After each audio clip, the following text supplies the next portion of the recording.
आपकी सफलता की कुंजी। खुद को पहचानें। जब कोई इंसान अपना रास्ता खो देता है तो वह हर दिशा में भटकता है। कभी दुनिया की सलाह सुनता है, कभी खुद से लड़ता है, लेकिन जिस दिन वह अपने भीतर झांकता है उस दिन सब कुछ बदलने लगता है। यह कहानी उसी पल से शुरू होती है जब एक युवा ने खुद से पहली बार वो सवाल किया जो कभी किसी ने उससे नहीं पूछा था, तू असल में है कौन? नाम था अयान। 27 साल का, पढ़ा लिखा, लेकिन अंदर से बिखरा हुआ। वह एक साधारण परिवार से था जहां सपने पालना भी एक लग्जरी माना जाता था। मां कहती थी सरकारी नौकरी मिल जाए तो जिंदगी सेट हो जाएगी। पिता कहते स्टेबल जॉब, छोटी फैमिली और ईएमआई टाइम से चुकाओ। अयान ने कोशिश की थी, एमबीए किया, इंटरव्यू दिए, रिजेक्ट हुआ। फिर एक कंपनी में सेल्स की नौकरी मिल गई जहां उसे रोज 10-10 घंटों तक ऐसे प्रोडक्ट बेचने पड़ते थे जिनमें उसकी खुद की कोई दिलचस्पी नहीं थी। हर शाम जब वह घर लौटता तो उसके चेहरे पर नकली मुस्कान और आंखों में थका हुआ सन्नाटा होता। उसके दोस्त अब विदेश में थे। इंस्टाग्राम पर उनकी चमचमाती जिंदगियां चल रही थीं। कभी ट्रैवल, कभी स्टार्टअप, कभी शादी। और यहां अयान एक किराए के कमरे में अकेला बैठा सोचता, क्या मैं पीछे छूट गया हूं?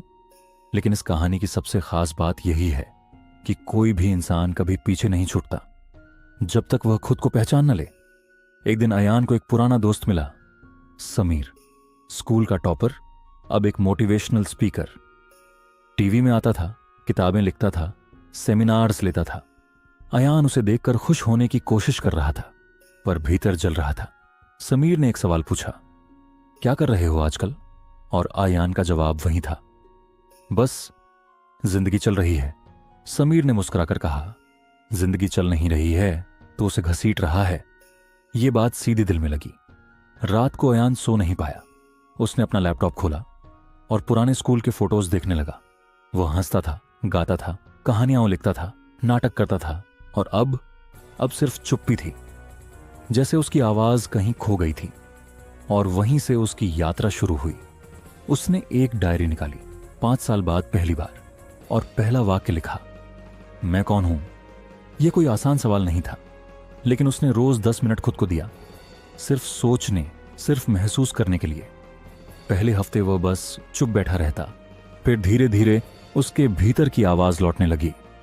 एक रात जब बारिश हो रही थी, बिजली चली गई और खिड़की के बाहर अंधेरा था। उसी अंधेरे में एक विचार आया, क्या मैं वाकई इस नौकरी के लिए बना हूं? उसने जवाब ढूंढा, नहीं। क्या मैं वाकई खुद को जानता हूं? फिर से नहीं। लेकिन इस बार वह डर नहीं रहा था, वह तैयार था खुद को पहचानने के लिए, भले ही उस सफर में दर्द हो, अकेलापन हो। अगली सुबह वह उठा और ऑफिस जाने की जगह एक पार्क में बैठ गया। वहां एक छोटा बच्चा अपनी मां से पूछ रहा था, मम्मी, मैं बड़ा होकर क्या बनूं? मां बोली, जो दिल कहे वो बनो। उस एक लाइन ने उसे हिला दिया। उसे याद आया कि बचपन में वह स्टोरी बुक्स लिखा करता था। उसे किस्से गढ़ना पसंद था। उसने एक बार स्कूल की मैगजीन में लिखा था, मैं एक दिन कहानीकार बनूंगा। लेकिन समय ने उसे मार्जिन में धकेल दिया था।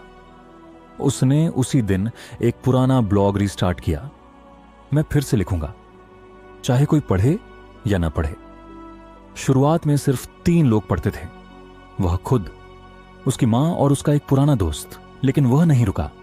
वह हर हफ्ते एक नई कहानी लिखता, एक नई सोच के साथ। धीरे धीरे कुछ लोग जुड़े। एक दिन एक अनजान पाठक ने मेल किया, आपकी कहानी ने मुझे डिप्रेशन से बाहर निकाला। उस दिन पहली बार अयान को लगा, मैं जिंदा हूं। उसी दिन उसने नौकरी से इस्तीफा दे दिया। लोगों ने कहा, पागल हो गया है। घर वालों ने कहा, क्या कर रहा है? पर इस बार अयान ने किसी की नहीं सुनी, उसने खुद की सुनी। वह हर दिन पढ़ता लिखता, अपने ब्लॉग पर कहानियां डालता। और फिर एक दिन एक यूट्यूब चैनल ने उससे पूछा, क्या आप हमारी स्क्रिप्ट लिखेंगे? उसने हां कहा। पैसा थोड़ा था, पर आत्मा तृप्त थी। कहते हैं ना, जब आप अपने अंदर की आवाज सुनते हैं, दुनिया धीरे धीरे आपकी भाषा समझने लगती है। लेकिन जिंदगी सिर्फ एक बार उड़ान नहीं देती, वह देखती है, क्या तुम बार बार गिरने के बाद भी उठ सकते हो? अयान को अपने फैसले पर भरोसा था। लेकिन राह आसान नहीं थी। कुछ हफ्तों बाद उसकी सेविंग्स खत्म होने लगीं। घर वाले नाराज थे। कोई लड़का सिर्फ ब्लॉग लिखकर जिंदा नहीं रह सकता। रिश्तेदार ताने मारते, एमबीए किया और अब कहानियां लिख रहा है। एक दिन उसके पापा ने कहा, घर में रहना है तो कोई ढंग का काम कर, ये क्या पैशन पैशन लगा रखा है। अयान चुप रहा। अंदर बहुत कुछ टूट रहा था, लेकिन उसने सिर्फ इतना कहा, पापा मैं बस एक बार खुद को एक मौका देना चाहता हूं। उस रात वह सो नहीं पाया। वो सोच रहा था, क्या मैं गलत हूं? क्या मेरी पहचान सिर्फ एक फैंटेसी है? क्या मैं सपनों में जी रहा हूं? वो बेचैनी में उठा, छत पर गया। हवा चल रही थी, लेकिन उसके भीतर हलचल थी। उसने ऊपर देखा। आसमान में न तारे थे न चांद, लेकिन कहीं दूर एक धीमी रोशनी थी। वहीं उसे एहसास हुआ कि यही तो उसकी जिंदगी है। अभी सब अंधेरा है, लेकिन कहीं एक उम्मीद जल रही है। अगर वो रोशनी पर ध्यान दे तो शायद अंधेरा डराने वाला नहीं लगे। अगली सुबह वह फिर बैठा, वही लैपटॉप, वही कुर्सी, लेकिन आज शब्द नहीं निकले। मन खाली था। और तभी उसका फोन बजा। एक ईमेल आया था, डियर आयान, हम आपके ब्लॉग पर आए और हम आपकी कहानी को अपने डिजिटल मैगजीन में प्रकाशित करना चाहते हैं। वो कुछ सेकंड तक समझ ही नहीं पाया। फिर पढ़ा, फिर दोबारा पढ़ा।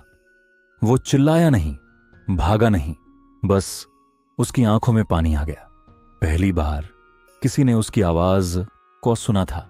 वो दिन उसके जीवन की सबसे शांत लेकिन सबसे ताकतवर जीत थी। अब चीजें धीरे धीरे बदलने लगीं। उस मैगजीन में छपी उसकी कहानी वायरल हो गई।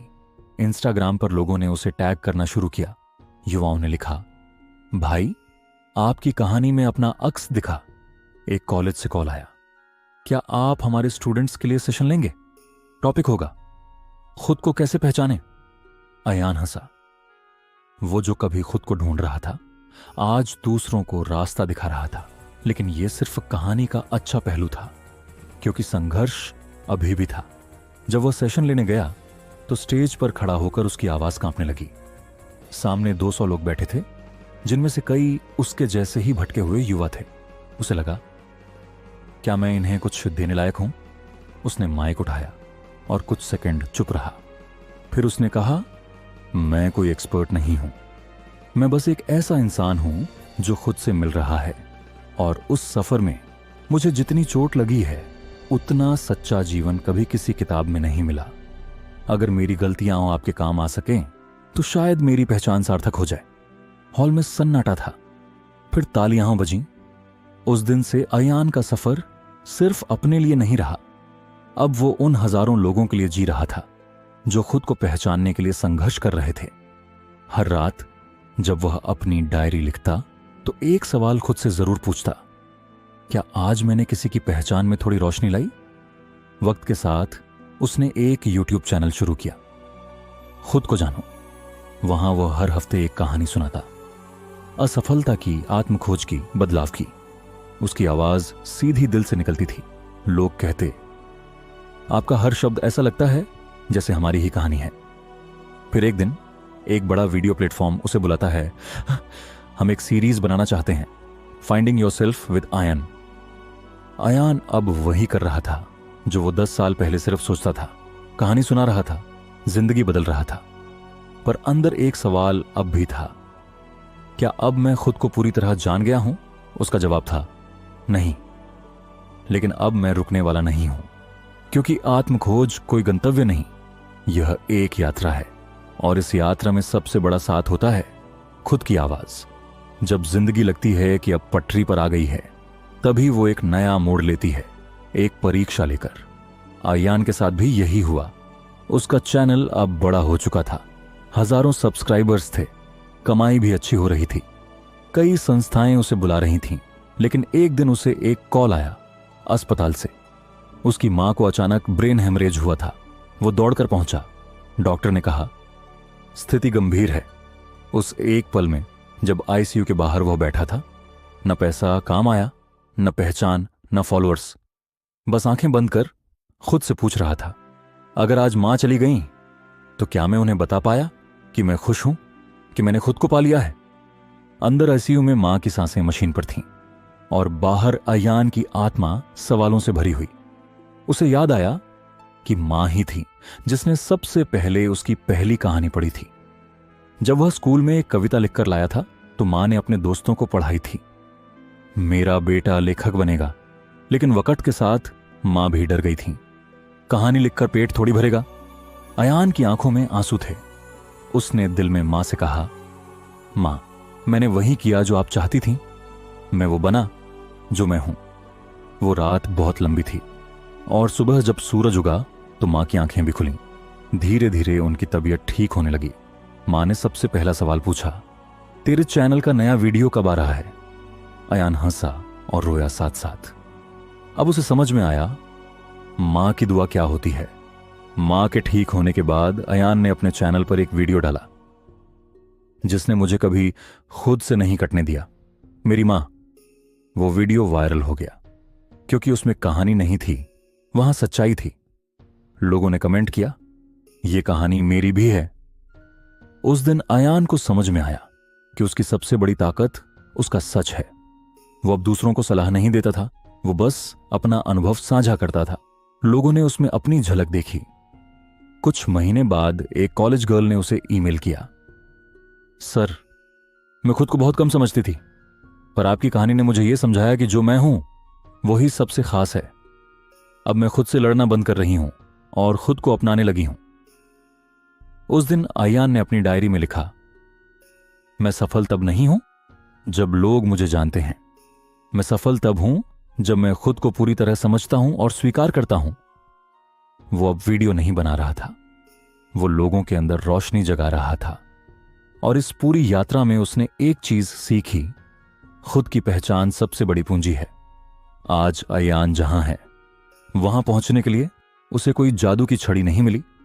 उसे ठोकरें मिली, ताने मिले, अकेलापन मिला, आत्मसंदेह मिला, लेकिन उसने कभी वो सवाल पूछना नहीं छोड़ा, मैं कौन हूं?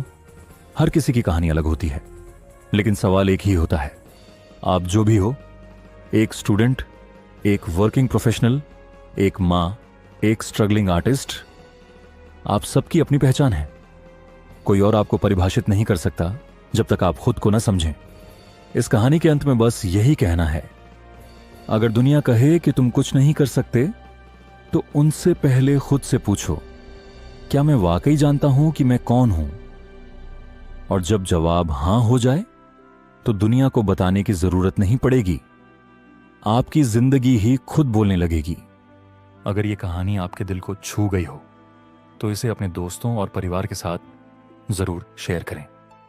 हो सकता है किसी की जिंदगी इसी कहानी से बदल जाए। और अगर आप ऐसी ही प्रेरणादायक कहानियां हर हफ्ते सुनना चाहते हैं जो न सिर्फ सुनने के लिए हो बल्कि जिंदगी बदलने के लिए हो, तो अभी स्टोरी पार्क वर्ल्ड चैनल को सब्सक्राइब करें, क्योंकि हो सकता है अगली कहानी आपकी हो।